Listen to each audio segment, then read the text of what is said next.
Hey, everybody. Adam Jackson back here for another episode of our weekly podcast.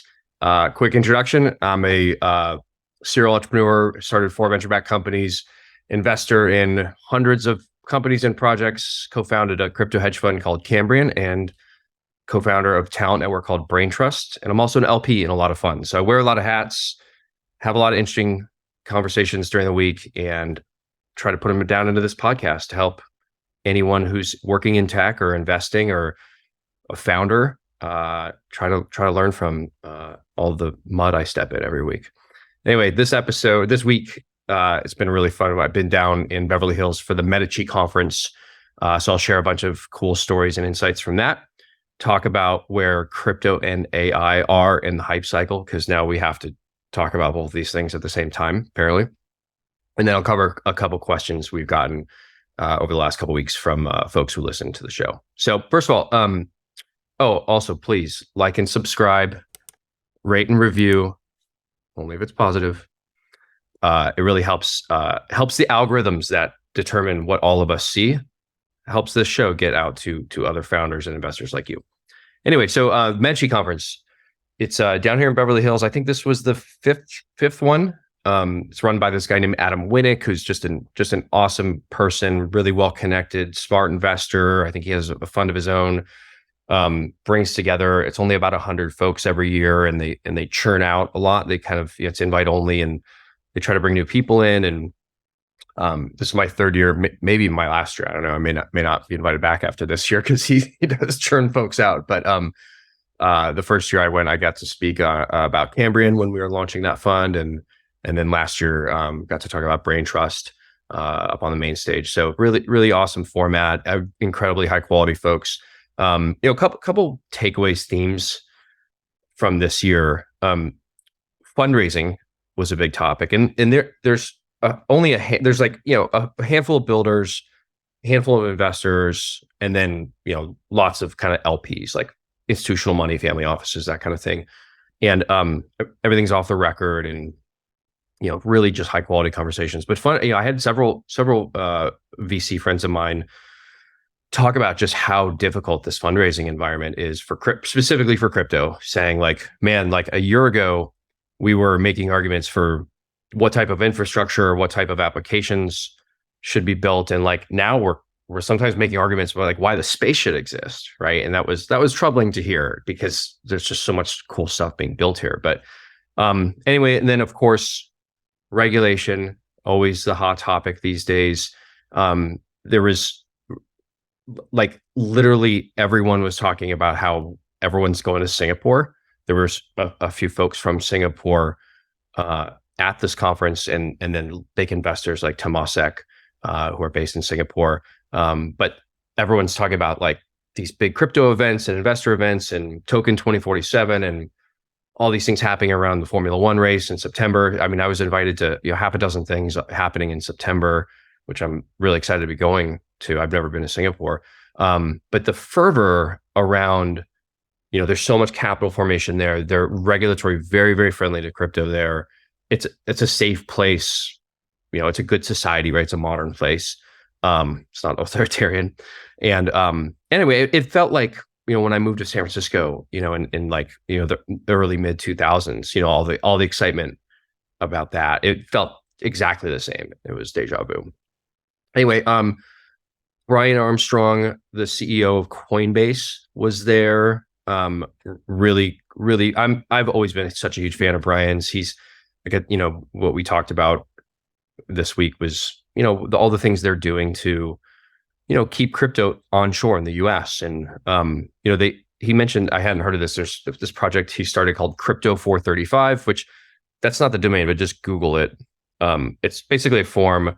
You type in your name and your email and your zip code, and it's building a coalition. The goal, he said, was to build a coalition of folks in every single congressional district that can, represent the voter bloc, right? That there are a lot more people who care about crypto than the government might think right now.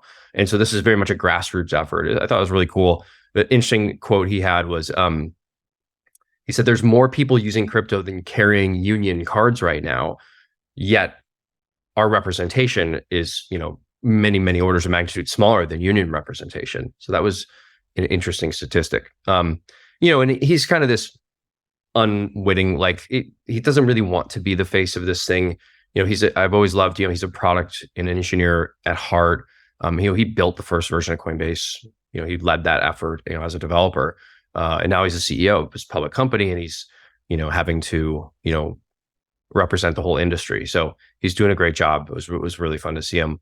Another person I thought, what I was just so impressed by, and I don't follow politics that closely. Like, I'll show up in DC if it's helpful. I did last year with Senators Lummis and Gillibrand.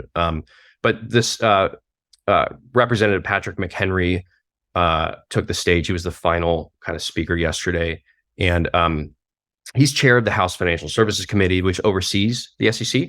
And you may not know, Gensler. He called Gensler to testify at the House last week, and it was a very uncomfortable video.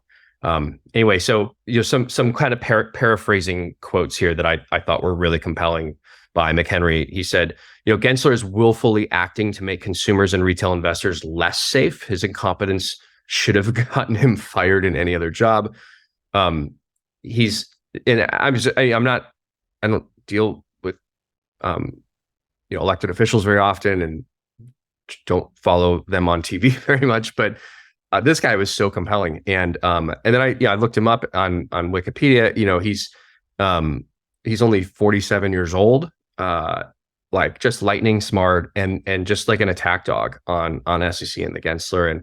And he argues that like we should have a common sense regulatory framework for this to keep all of this onshore and not let Singapore get all of it, right? And so he's working on a bill that will basically, it's a stablecoin bill. It'll have updated rules around how to evaluate tokens and whether they're securities or commodities or something else.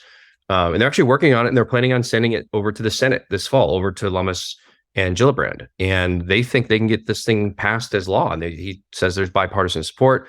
Anyway, like really inspiring guy. You should check him out. He's from, then I was really curious. I'm like, where's this guy from? I'm like, I bet he's not from California. Correct. He's from North Carolina. And which is also, another one of those kind of new, or it's always been kind of a biotech hub, but, kind of a business friendly place. So anyway, really impressed by him. Now on to where we are in the crypto and AI hype cycle. We'll put this tweet up. This is a great tweet I saw this week by Mike Hudak. And it's basically like, the curve of, expectations in time. You can see it on the screen here. Anyway, so we're clearly at peak of inflated expectations with AI and trough of disillusionment with crypto, which I thought was pretty appropriate.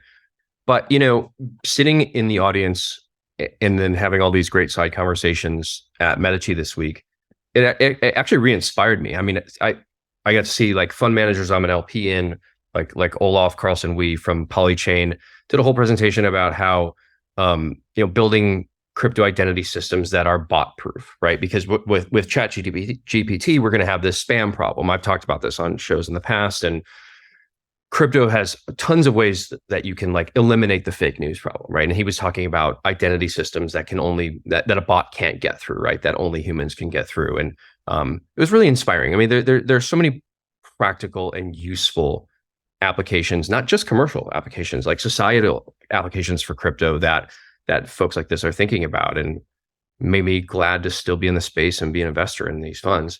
I was talking with a reporter as well. She's at a tier 1 pub, and we catch up now and then. And she was just asking like, hey, what are you seeing out there? Whatever. We're just kind of dishing for a bit. And I was like, yeah, I mean, no one will write about crypto anymore unless, it's somebody going to jail or whatever. And like understandable. But, there's still a lot of stuff going on. And she was saying, we just love writing about AI because it's good news, right? And like back to that peak disillusionment. But we were talking about fundraising in AI, and I said, and she asked me if I'm doing any deals, and I'm seeing deals. I don't think I've done any yet. The valuations are out of control. I was just sent something that was a reverse Dutch auction for a Series A, which is where like basically like they'll publish the deck and then email everyone who expresses interest, and then ask them what valuation they would pay and how much they would invest, right? And then you just kind of triangulate, and they all do it all by type form. And then I got an email back saying like our valuation will be somewhere between 200 million and a billion, and I think it was for a Series A round. For I don't know, that feels like crypto 2020 to me. Anyway, so but I was saying like, isn't it odd that VCs are still chasing these deals when most LPs know that like 80% of the enterprise value of AI is going to accrue to the major players: Facebook, Meta, Google, Netflix, Apple, Spotify, even, like there's not like these large language models need the data that these companies have. And it's less a domain for startups. Of course, there'll be like 10 or whatever startups that do end up, doing something really compelling in AI, but it won't be hundreds, I don't think, right? And this is sort of common knowledge in the LP class, but yet the VCs are still bidding these deals up. And then finally, the funniest thing I saw related to AI this week was, if you want to show this tweet, Rowan Cheng, IBM plans to replace 7,800 jobs with AI, which is like the biggest load of shit I think I've ever heard. Talk about a company that like probably has 80% more payroll than it needs.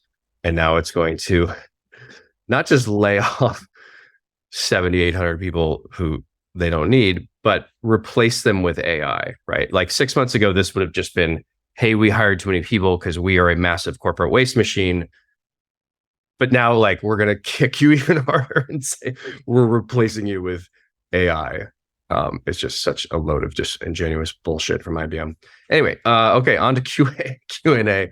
I haven't done any of these Q&As in a while, so we had some questions pile up, and so I'm just going to pick a few out that I thought were good. So last week on the podcast, I talked about the professional managerial class, the PMC. That got a lot of responses, not all of them very friendly, which is good. So here, let me roll through some of these. So the first one, I'll start with the PMCs. A lot of people. So this one we got on LinkedIn. There's not a name on it, but a lot of people in business suggest you should operate with an abundance mindset, which I've said myself before. I have an abundance mindset, but you're essentially suggesting to operate from a place of scarcity. What informed that belief, and what do you say to people who believe in abundance?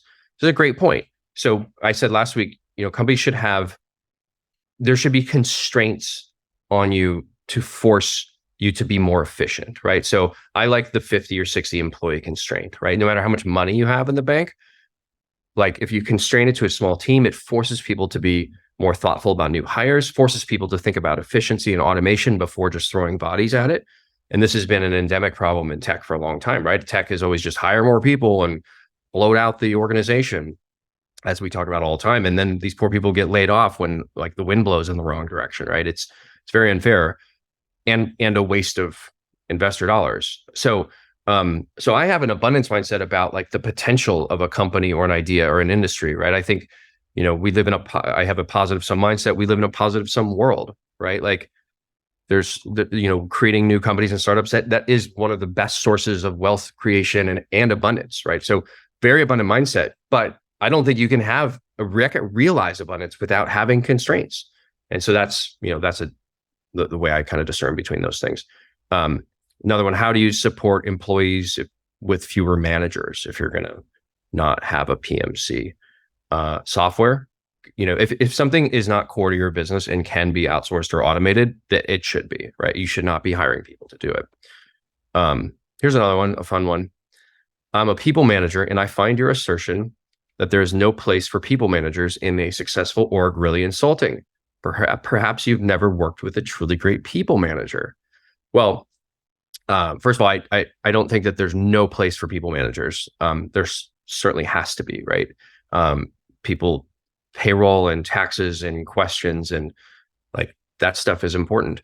The people manager needs to be very growth oriented though. They need to like look at everything through the lens of are these people or is this department or is this KPI laddering toward our goal, whether that's revenue growth or user growth or whatever it is. We have an excellent people person here was one of our first hires. Ann Muscarella is our chief of staff. And she is just dogged about this, right? Like examines every single hire. Is this contributing to GSV growth? Is this, can this person, does this person need to be an internal employee, or can we outsource this to some service?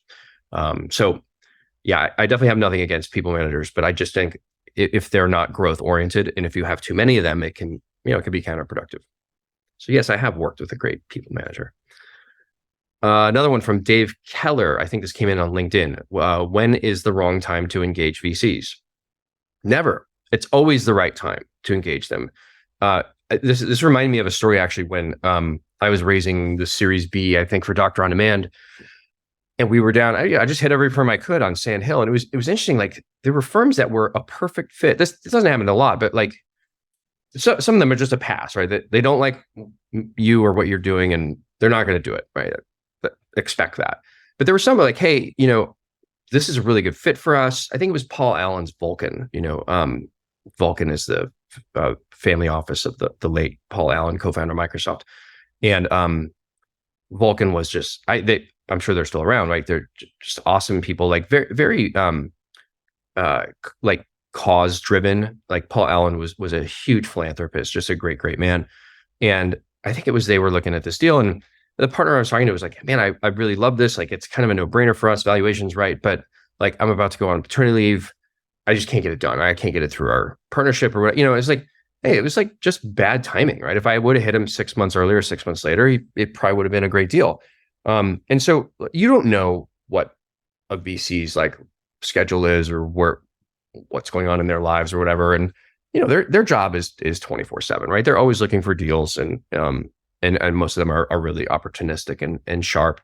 So there's never a bad time to engage them.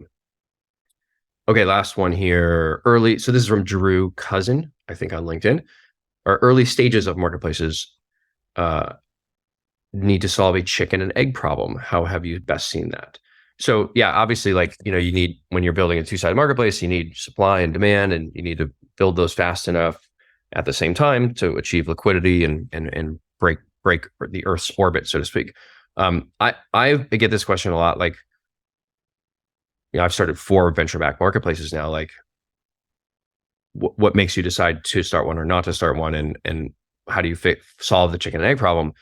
I would say now, after like having it done it just the absolute hardest possible way so many times, you need an unfair advantage on either supply or demand, right? So when I started this little site called Market Square in 2004, I didn't know anything about anything, but I just went door to door at retail stores in this marina in San Francisco and like signed up these retail stores and said, hey, would you like to use the internet to get more customers? And they're like, what's the internet? and so I loaded up 100 retail stores and took pictures of their products and put them on a website, and then did local SEO. And that was sort of my unfair advantage. I started with free inventory because they were like, yeah, you can do it. I'm not going to pay you, but you can do it, right? And then I started to drive foot traffic, and then I was able to charge them. And, so that's how I solved that chicken and egg with fast. And that's hard, right? You're starting from zero. When Dr. Phil approached me to start Doctor on Demand back in 2012, he had this, he's a big television celebrity, has a huge audience. He approached me. I just finished an earnout from my second company that we sold to Advanced Auto Parts. And he said, look, I got this great idea. People need medical care and psychological care. And not everybody can get to an office or a clinic or a therapist to do it. So why don't we do it over video? And this is before FaceTime, right? Like video chat was not, there was Skype, but that was it. It wasn't very common. And he said, look, we reach 30 million people a week. We can demo the app on the show. There's your demand, right? Like, so that was an unfair advantage. And we grew Doctor on Demand very quickly, thanks to him and his shows, and his son, Jay McGraw, and his show, The Doctor. So anyway, get an unfair advantage if you can. All right, folks, that's it for me. Thanks for listening. Have a good week.